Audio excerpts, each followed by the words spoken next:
It's mailbag time. We're going to start with star mistakes, Jayson Tatum's complaints to the refs, Sam Hauser's potential, and media stuff, my handling of what I write, what I say, and the players. It's all right now on the Locked On Celtics podcast. Be ever ready. Recognize the city of champs. Boston, baby, we do what you can't. Locked on number 18, Tatum and Brown, J-team, step back. We gon' wet that and slay teams. Of course, the Celtics, who else could it be? Screaming like KG with the Larry O.B. Karalis above average, assessing the team status. Best daily pod, no cap, salary matching. Clutch like Bird the DJ, Keith John on replay. Prime time, dapping up the truth on the sideline. Raining J's, how it started, raising banners, how we finished. Locked on Celtics pod, home of the winners. B. Hey there, welcome back to the Locked On Celtics podcast, right here in the Locked On Podcast Network, where it's your team every day, and I got you every day with a free, fresh podcast dropped directly to your device if you subscribe. So go ahead and do so wherever you get your podcast. Watch the show on YouTube, hop into the comment section there. Let me know what you think about the topics, the questions, what I'm saying, and all of that stuff. I'm John Karalis. I used to play a long time ago. Now I'm covering the Celtics for Boston Sports Journal and for you, really, because I love doing that. Today's show is brought to you by Prize Picks, easiest and most exciting way to play daily fantasy sports. Go to prizepicks.com/LockedOnNBA. Use the code all lowercase LockedOnNBA, all lowercase, for a first deposit match up to $100. Lots of stuff in the mailbag today, including later on. I think interesting questions and things that people must be wondering here about me in the media, what I say, how I say it. Am I afraid to say certain things because it might get back to the players? It's all coming up later on. Sam Hauser's potential, Jayson Tatum, his complaints, and all of that stuff. We're going to start with Mike, who asks, the Celtics' biggest issue to me is turnovers from their big stars, Tatum and Brown. Is there anything Joe Mazzulla can do to get them to stop making so many ill-advised turnovers? Is benching them for a quarter after a particularly bad stretch not an option? Or does someone on the team have to call them out in the press? Are coaches that afraid of their stars? And so on. So, and I like this one. What reason do Tatum and Brown have to change if nothing is going to be done in terms of playing time? There's so much in this question, but let me start with this. This is the NBA, and the threat of removing playing time from the stars I'm sorry to say this, Mike, but it's an antiquated notion that doesn't apply to the NBA because there's no coach that's going to sit there and say, Tatum, you had 3 bad turnovers. I'm going to bench you for the second quarter. That does nothing. That really does nothing. Players know that they shouldn't be turning the ball over. If you're assuming they need to have some sort of repercussion to get to play well, then you don't think highly of the players themselves. Coaches can't go out there and embarrass their players. It's a bad look if a player goes out there and has a bad stretch and the coach says, that's it, you're sitting down. Your star players, that's something you really have to be careful about. And even the not star players like Quentin Grimes, I think it was, complaining from the Knicks about being benched for, because he missed the shot, and complaining that Tom Thibodeau isn't giving him enough touches to get into rhythm and all that stuff. And that's Quentin Grimes. You know what I mean? Like, imagine if you bench Tatum or Brown. It doesn't go well. It doesn't work out well. It doesn't work out well for the coach. And I'm not saying this that the coach should be afraid of them. No, it just doesn't work. Players are aware that they're turning the ball over a lot. You address it in film. You do it privately. And it depends on the coach. Ime Udoka used to call guys out a little bit in the press, and he had the mentality that he backed it up in practice. So that's Ime Udoka. Some coaches will do that. Some coaches don't want to do that. That's not their personality. And it's not like one is right and one is wrong. Joe Mazzulla will do it privately. I believe that call outs in the press can be detrimental. Benching people for bad stretches is a bad idea. It's an 82 game season. You can't expect these guys to play perfectly all the time. Like maybe 2-3 guys in the league play pretty close to perfectly all the time. And that's it. None of them are on the Celtics. And that's kind of it, right? And even the best of the best of the best have some bad games. So I think you just have to understand, like, you got to ride out bad stretches. Jayson Tatum doesn't want to have 7 turnovers. He knows it. Jaylen Brown doesn't want to have 7 turnovers. He knows it. So you call it out in film session, and you trust your adult men playing basketball to be adults and change, because your job is paying you millions of dollars to not turn the ball over. So don't do it. You don't need additional penalties. So it's a long season. Ride out the bad stuff. Just like you ride the good stuff for stretches, you ride out the bad stuff. Jay asks, Marcus Smart had his downside, but what he did have was heart and passion. The two Jays often play like they're too cool for school and seem to be set in their ways. Do you honestly believe they will, not can, take this team to a championship? I mean, if I believe they can, then I guess I believe that they will. They're fully capable of doing so. They're fully capable of winning a championship. So do I think they will? I mean, yeah, probably. I don't think they're too cool for school. I don't mistake like being somewhat quiet for a lack of passion. That's not true. I don't think NBA basketball falls into the same box as college basketball or anything else. I just don't think that's the case. I think a lot of people, especially when you ask questions like this, you're thinking of basketball in terms of college and high school and stuff like that.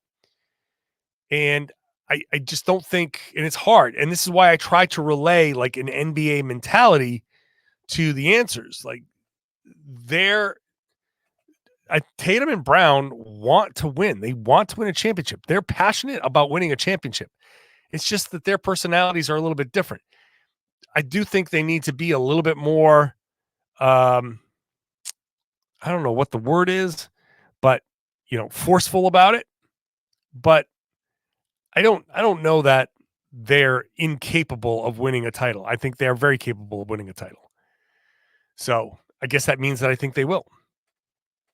Tyler asks, does it feel like Tatum is falling back into his bad habit of complaining incessantly to the refs? He had seemingly gotten better about it, but I feel like I'm starting to see plays recently where he's getting beat back down the floor on D because of this again. It's very frustrating. He's definitely complaining more. That's definitely happening. And it's something that he needs to keep in check. That has been an issue. And that's something that Joe Mazzulla needs to, I think, have some kind of conversation, or he needs to go to his assistants, and maybe you go through some of the assistants who are close to Tatum and be like, hey man, find out what's going on and why he's complaining a bunch, and see if you can't get him to shut the hell up sometimes. It's not, this is the other thing. It's not always the head coach that has to do this stuff. It's not always the head coach. The head coach in the NBA is not the same as a head coach at any other league at any other level. It's not the same. NBA head coaching is different than anybody else. So you got to approach things differently. Again, you cannot embarrass your players. You cannot, you got to be careful about that stuff. And this type of thing, you have to, I would say you go to some of the assistants and you could be like, hey, what can we do to get him back on track? And hopefully he does.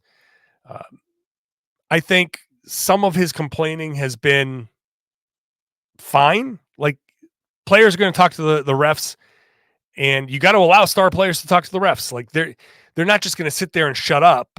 They all talk. So you need to let the star players make their case, because sometimes that's going to lead to calls going their way later on. So there's a line, and they just gotta find that line and try to find a way for him not to cross it. But I don't think it's all on the head coach. It's on the assistants as well. But that is via the head coach. So that's kind of the same thing. All right, we'll get to the best defensive backcourt in the NBA and why they're not always perfect. And we'll get to some other questions here about JD Davison and Sam Hauser when we come back. Today's show is brought to you by Prize Picks, daily fantasy made easy, made fun, because it's you against the projections. It's you against whatever they set. So if you want to pick 2 to 6 players, you can pick all Celtics if you want and do more or less. They set the more or less. You pick. Yes, I think more Jayson Tatum points than your projection. I think less Jaylen Brown rebounds than your projection. And then you go on from there. If you hit on all 6, you can win up to 25 times your money. It's a pretty good deal there at Prize Picks. You can mix and match. I haven't seen the Bailey Zappi stats, but I'm doing this after the Patriots game. And you could have done touchdown passes with Bailey Zappi along with somebody's assists or something. Tyrese Halliburton's points. You could do that in their specials league. And you don't have to worry if a player gets hurt, because they've got injury protection. It's the only daily fantasy sports platform with an injury insurance policy. So lots of reasons to go to Prize Picks. In fact, if you go to prizepicks.com/LockedOnNBA, another great reason is use that promo code LockedOnNBA, all lowercase at checkout. You're going to get a first deposit match up to $100. So deposit $100, you get $100. It's all at prizepicks.com/LockedOnNBA. Prize Picks, daily fantasy. Thanks for making Locked On Celtics your first listen every day. Go check out Locked On Sports today. It's the first ever national sports 24/7 streaming channel. All sports, all day long. Everything you need to know, from our national shows to our local shows covering the big stories. It's a lot. It's a lot of fun to go check that out. Just put it on, leave it on in the background. Go to YouTube, subscribe to Locked On Sports today, the first ever national sports 24/7 streaming channel. All right, let's get back to the questions. And Nathan says, I've heard the term best defensive backcourt in the NBA tossed around a lot, but if that's true, then how could they have let Tyrese Halliburton go bananas? Because they're not always perfect, and sometimes those guys have bad games. And a lot of being the best defensive backcourt relies on having a pretty good defensive front court. And without Porzingis back there, it can be a struggle sometimes. Just because a guard has, a huge game doesn't mean that he did it all against your guards. Sometimes he went up against Jaylen Brown. Sometimes he went up against Jayson Tatum. Sometimes he went up against somebody else, and he scored very often. You got to remember, in the first half, the defense was really good, and he was held to single digits. Then in the second half, he went off. Sometimes great players just go off, and there's nothing you can do about it. Like, Tyrese Halliburton's a really, really damn good player. He's going to be an all-star. He could be all-NBA. Sometimes those guys just go against whatever defense you throw at them. So sometimes you just got to tip your hat. So, yeah, is it the best defensive backcourt in the NBA? Yes. Is it a perfect backcourt defensively? No, of course not. They're going to get beat. They're going to have bad games, and that's going to happen. So that's why even the best sometimes doesn't have it. So that's it. Todd asks, what's it going to take to get JD Davison a full roster spot? Granted, he needs to work on his defense. Oh, well, there you go. That's what it's going to take. but his offense is high energy and rated amongst the top in G League statistics. That's the other thing. G League statistics are not NBA statistics. They're just not. G League competition is not NBA competition. Success in the G League is nice. It does not mean success in the NBA. Failure in the G League is not good. And that could very well mean failure in the NBA. Like, everybody who plays in the NBA should go down there and have success. But not everybody who has success down there has success in the NBA. But just about everybody who fails in the G League fails in the NBA. Like, that's how it goes. Because the G League is nowhere near NBA standards. It's a bunch of guys basically at the end of the bench. It's not that great. But playing well there is good. What's it going to take? Yeah, the defense, a better understanding of moving the ball and not turning it over. He has a turnover issue in the half court. It's just running a team, being able to run a team, and he hasn't really done a ton of that. Now, maybe he's having a better season. I'll be honest, I have not watched any G League basketball. I don't know how that's going for Davison in the G League. But if he was ready, I would say the Celtics would have him on the team. He's a two-way player. He has games that he could play in the NBA. If they thought what he's doing in the G League was worthy of NBA minutes, they would be playing him NBA minutes. Like, he's not ready. He's just not ready. So that's it. What's it going to take? Clean up the turnovers, be able to run a team, prove that you can be a point guard and run the team. Andrew asks, how good is Sam Hauser? Could he be a starter or sixth man in the NBA?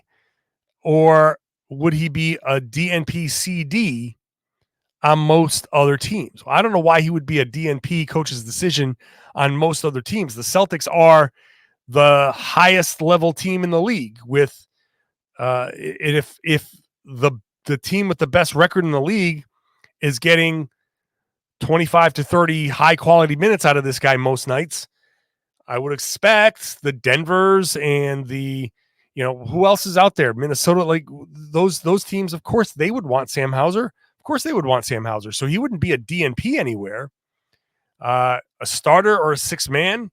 I don't know that he's starter level, but he's occasional starter, right? He's an occasional starter, but he's been better off the bench. Could he be a sixth man? He's building his way up to, with his defense, his rebounding has been better. His non-shooting offense has been better. So sixth man, yeah, I think sixth or seventh man is the role that he's got now. I think this is where he is in the NBA. How good could he be? I think he can be better. But he has a great touch.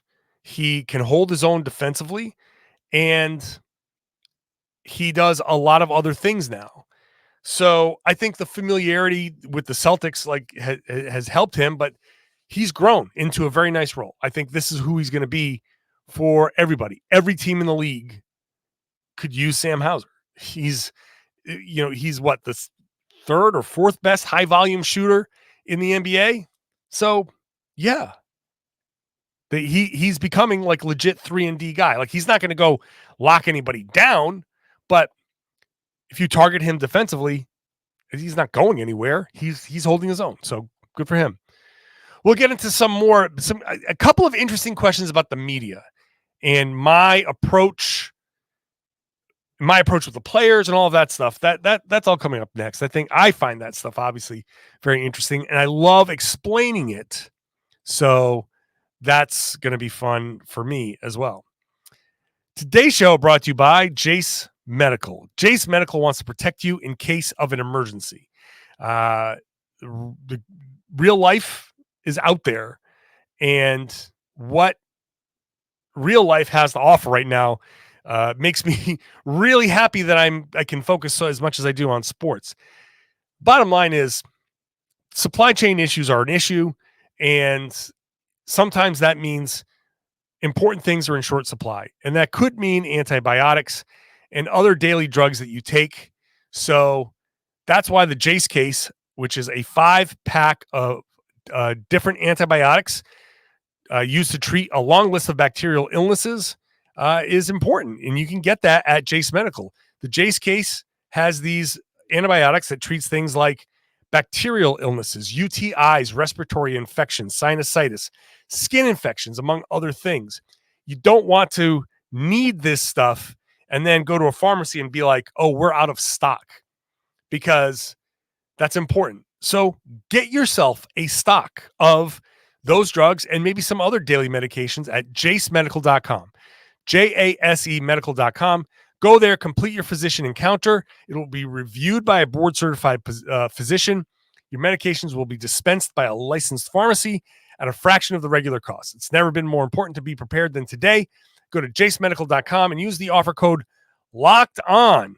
LOCKED ON gets you $20 off your order. Thank you for being a regular listener, a loyal listener, a Monday through Friday, every dayer. I am the author of the book, The Boston Celtics All-Time All-Stars, where I pick the all-time all-star team, 12 players, 2 at each position, 2 wild cards, to put together the Boston Celtics all-time all-star team. I have that book available at johnkaralis.com. You can get it at Amazon or anywhere, but if you want a signed copy, a personalized copy, go to johnkaralis.com. johnkaralis.com. Find the link that says buy a book, and there you go. Make sure you email me what you want in there. I will address it to whomever you want. I will address it to you if you want it to you. Tell me the message you want. I will put it in there. I will autograph it. And it's a great gift. It's a great gift. Let's get back to the mailbag. This is the third segment of the mailbags. I like to throw some of these kind of like different questions, fun questions, personal questions, as far as the, especially things like this with the media, like Marcel asks, do you find it hard or hesitate to criticize Celtics players knowing they hear and read everything? Also, do players that you criticize say something to you or become less accessible? So I've never had a player come up to me and be like, why did you say that about me? I don't hold back about my opinion of a player, but I also treat the player fairly. So I've been critical of Jaylen Brown. And when I'm critical of Jaylen Brown, I give my reasons. And if Jaylen were to ask me what's going on, I'd tell him the exact same thing I'd say on the podcast. And that's it. My approach is, I'm not a hot take guy. I'm not out here spitting hot takes where, they need to trade Jayson Tatum, or like it's like that craziness. Like, no, if I say something like that, I mean it. And when I say something about a player, I back it up. I just try to back it up. So if a player thinks I'm wrong, they're all free to come up to me. I'm in the locker room all the time. Pull me aside, pull me in the hallway. Be like, well, what are you saying? I'll explain the exact same thing. Like, I'm not afraid to talk to a player. Like, to me, it's no different than a coach or a teammate pulling a guy aside and saying something. Like, that's how I view it. I'm not criticizing out of anger or jealousy or anything like that. I'm criticizing because I think the player can do better.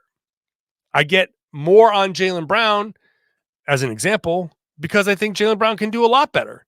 I don't criticize Sam Hauser quite as much because the mistakes he makes are mistakes I expect. Like, I can't criticize him. Like, obviously, you don't want to turn the ball over. And I will mention, you shouldn't turn the ball over. But I also don't think that Sam Hauser is going to be a ton more than what he is right now. I think Jaylen Brown could be even better. And I hold those guys to a higher standard. That's just what it is. But I'm honest. I feel like my honesty comes through, And because I'm honest, I don't fear what anybody's going to say because I have backup. My information, my feeling is backed up. But so far, no one has said anything to me. And I think it's because I am, I think, fair to the guys. Jack asks, we often hear you saying same problems haunting the Celtics regarding late game execution. Do you feel that a media personality like yourself ever has any breakthrough when asking these questions to Joe and the players? Or do you feel all organization staff are a little numb to the questions the media ask? So I've gotten both. Players are numb to a lot of the questions, right? You can ask Jaylen Brown any variation of, hey, you played well tonight. Well, what were you seeing out there? You did this, you did that. Anything you did well, the first words out of his mouth are going to be just being aggressive. That's his MO. He's always going to say just being aggressive, just trying to make the right reads, just trying to, stuff like that. Sometimes you do have a breakthrough where you ask a question and he's like, you know what? Yeah. Or other guys, players are like, you know what? I don't know why, or whatever. I don't think any of them, when we talk about breakthroughs, I don't think any of them go back into the locker room or go home and be like, oh, wow, John asked me that question. It really stuck with me. I'm going to change. No, I don't think that's the case. I think players all feel like, and they're right, we don't know everything that's going on. We only know the few things that we see on the court, and we can only ask some things that we see. And if there's added context, maybe there's stuff that they could tell us, but they don't want to because it's something that stays in-house. So some players are more forthcoming than others. But I think sometimes we do get little bits of honesty. So it is both. I think sometimes it's a mood thing or whatever. We'll get to a couple more here. Justin asks, what was your signature move when you played? Would also love to see some highlights. Justin, I would love to show you some highlights. This is the biggest, I think, if there's anything that hurts about my playing career is that, first of all, it was basically pre-internet. So no one had the foresight to be like, oh, we should record this and save this because we're going to put this on the internet someday. YouTube was nowhere close to being around. That's how old I am. I designed the first ever Emerson College sports department website. I did it as a senior year project for a class that I was taking. I went to the athletic director and those guys and the SID. I was like, hey, I want to design a website for us. And they're like, yeah, okay, sure. We need one. We'll do one. And that was it. I did it. So that tells you how far back that went. My pro team didn't. I mean, I wasn't there all that long, so they, I don't think they had highlights that they disseminated anyway. But that they didn't have a website. There was no website for the team. That's how long ago it was. And then my college highlights, college games, I think most, if not all of those tapes got destroyed in a very ugly dispute between my college coach and the athletic department when he got fired. So a lot of those tapes, a lot of the stuff that he had in his office, I don't think exists anymore.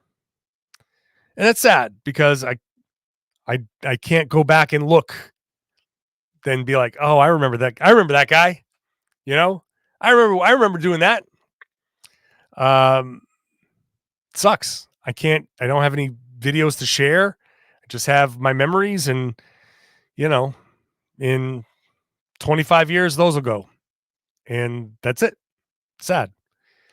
My signature move was I was a post player primarily. So I would say a drop step or an up and under. Like I would just get position and up and under.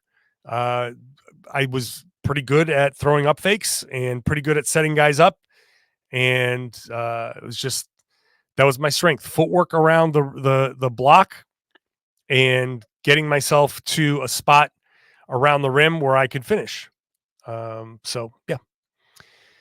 Paul asks, rank your favorites in each category.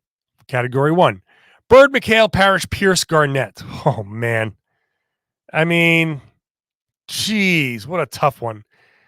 I mean, I want to lean towards so many choices, so many.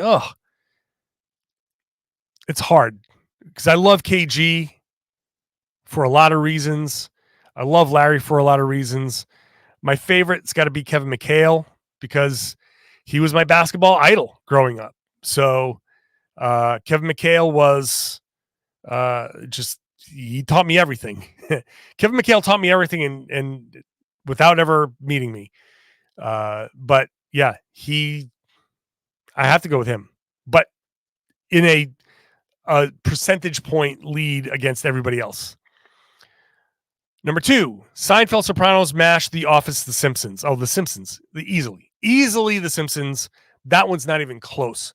Early Simpsons, though. Prior, I'll give you up to season 9. And then after that, it's iffy. But we can extend. It's like the last few years of an aging pro. We get out to season 12. Maybe a couple in 13, but at that point, it all falls apart. But The Simpsons for sure. And then finally, Ginger Marianne, Marsha Brady, Kelly Bundy, or Miss Elizabeth. Wow, what a murderer's row of childhood crushes. It's got to be Ginger. Like Ginger was like the first, Ginger from Gilligan's Island. How many of you even know what the hell any of those names were? How many of you young folks even know what Ginger Marianne, Marsha Brady, Kelly Bundy, and Miss Elizabeth even mean? But yeah, I'm old enough to say Ginger. Even though Marianne was probably the better choice, but I'm going to go Ginger. And finally, Michael P. asks, you've spoken before about your affinity of Kevin McHale. Yes, I just did. Have you ever met? If you could ask him one question, what would it be? And why would it be? How many bolts are there in the floorboards of the old garden floor? Classic reference to an old Cheers episode. So obviously I just said that I've never met Kevin McHale. I've been in the same building as Kevin McHale, I think 3 times. The first time was at the old Orlando Summer League. The second 2 times were at Celtics games when he was working with TNT, I believe. And I never at the Orlando Summer League, I was much, much younger. And I saw him and I was like, oh my God. What do I do? And then he just disappeared. And then I do regret not saying something to him when he was working with TNT. It was my first, very beginning out on the beat, and I was very unsure of the etiquette. And I was just, I'm an old man, but I'm still gun shy. I mean, that guy was my hero. So I do regret it. My one question, I'm sure he would get a kick out of the how many bolts question. I'm also sure that plenty of people have asked him that question, and he's like, haha. So I don't want to be the guy that finally makes him snap. And he's like, look, man, it was just a TV show. But my one question would probably be about basketball. I would want to sit there and talk about, honestly, I would sit there and talk about post play the whole time. Like I was still a player looking for tips because I'm enamored with his post play. So I'd probably ask him, ask him some technical questions about posting up. And that would be it. And hopefully that would lead to a long friendship No, but that's what I would do. That's what I would do. Thanks for everybody for listening and for watching. I really appreciate you doing so. Hope you enjoy these last segment questions as much as I do. If you want to submit a question, you can go to johnkaralis.com/mailbag, johnkaralis.com/mailbag. That's the only way to submit a question. So go ahead and do that. And I will get to them as I can in future mailbags. If you are an everydayer, I would love it if you share the podcast. I would love it if you spread the word, tell your friends, tell everybody they should be listening to and watching the Locked On Celtics podcast right here on the Locked On Podcast Network. It's your team every day.